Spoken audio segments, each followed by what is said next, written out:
Hello दोस्तों, फिर से स्वागत है आपका मेरे चैनल कैरेक्टर फैक्ट्स पे। आज हम बात करने वाले हैं शिनचैन की एक ऐसी मूवी के बारे में जिसने हम सभी को बचपन में बहुत हंसाया था, शिनचैन मसाला स्टोरी, जिसका असली नाम है Crayon Shinchan Yakiniku road of honour.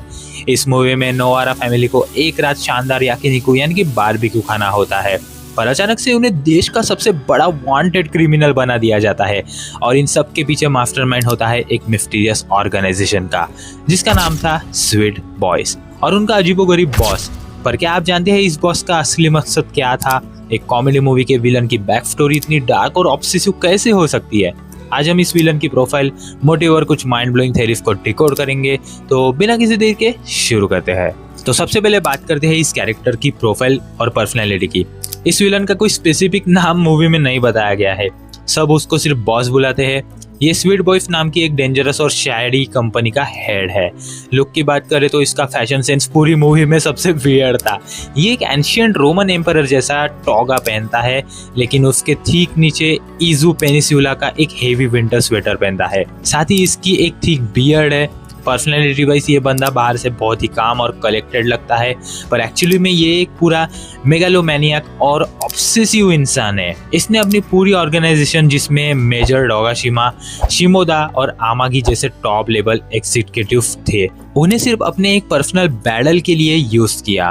वो बातें बहुत आराम से करता है, लेकिन उसका दिमाग पूरी तरह से आटामी शहर को कंट्रोल करने में खोया हुआ था। अब आते हैं सबसे इम्पोर्टेंट पार्ट पर, इसका मोटो क्या था? आखिर उसने बिना किसी वजह के नोआरा फैमिली को टारगेट क्यों किया?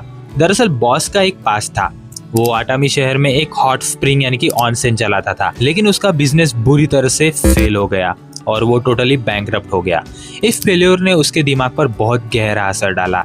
एक तरफ वो आटामी से नफरत करने लगा क्योंकि वहाँ उसकी लाइफ बर्बाद हुई, और दूसरी तरफ वो अग्रेसिवली उस शहर को वापस अपने कंट्रोल में लेकर उसकी खाली जमीनों पर अपना नया रूल एस्टेब्लिश करना चाहता था। इस पागलपन को वो पूरा करने के लिए उसके भाई ने, जो मूवी के स्टार्टिंग में व्हाइट लैब कोट पहनकर नोआरा हाउस में गाड़ी क्रैश करता है, आप लोगों ने देखा भी होगा स्टार्टिंग में, एक खतरनाक इन्वेंशन उसने बनाया, आटामी साइको।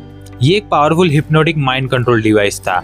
बॉस इस डिवाइस का यूज करके पूरे जापान के लोगों की माइंड और बॉडी को कंट्रोल करना चाहता था, ताकि वो सबको फोर्स करके आटामी ला सके और अपना एम्पायर खड़ा कर सके। चलो दोस्तों, अब इस बॉस और आटामी साइको से जुड़े कुछ फैक्ट्स जान लेते हैं। तो सबसे पहला फैक्ट है कि आटामी साइको डिवाइस एक्टिवेट करने के लिए एक वॉइस पासवर्ड की जरूरत थी।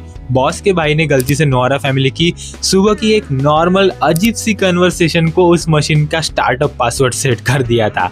इसी वजह से बॉस ने अपनी पूरी आर्मी नोआरा फैमिली के पीछे लगा दी थी, ताकि वो उनकी आवाज रिकॉर्ड करके मशीन को चालू कर सके। सिर्फ एक पासवर्ड डालने के लिए नोआरा फैमिली को इतनी सारी जो है चीजें झेलनी पड़ी। अगला फैक्ट है कि इस मूवी में स्वीट बॉयज के जितने भी एग्जीक्यूटिव है, जैसे डोगाशिमा, शिमोदा, आमागी, उनके नाम एक्चुअली जापान के इजू पेनिसुला की रियल लाइफ लोकेशंस के ऊपर रखे गए हैं। तो यार ये तो बहुत ही इंटरेस्टिंग बात है। एंड लास्ट फैक्ट है कि जब बॉस को नोआरा फैमिली फाइनली आटामी में कन्फ्रंट करती है, तो पता चलता है कि उसकी आर्मी सरेंडर करके वहां सर्फिंग करने चली गई थी।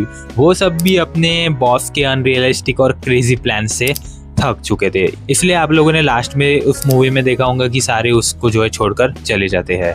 अब आती है एक बहुत ही mind blowing fan theory, reality manipulation और मास हिप्नोसिस। मूवी के क्लाइमैक्स में जब शिनचैन के हाथ में आटामी साइको मशीन लग जाती है, तो वो उस डिवाइस से सबको बड़ी बड़ी जायमॉन में ट्रांसफॉर्म कर देता है, यहाँ तक कि नॉन लिविंग स्टैच्यूज भी बदल जाते हैं।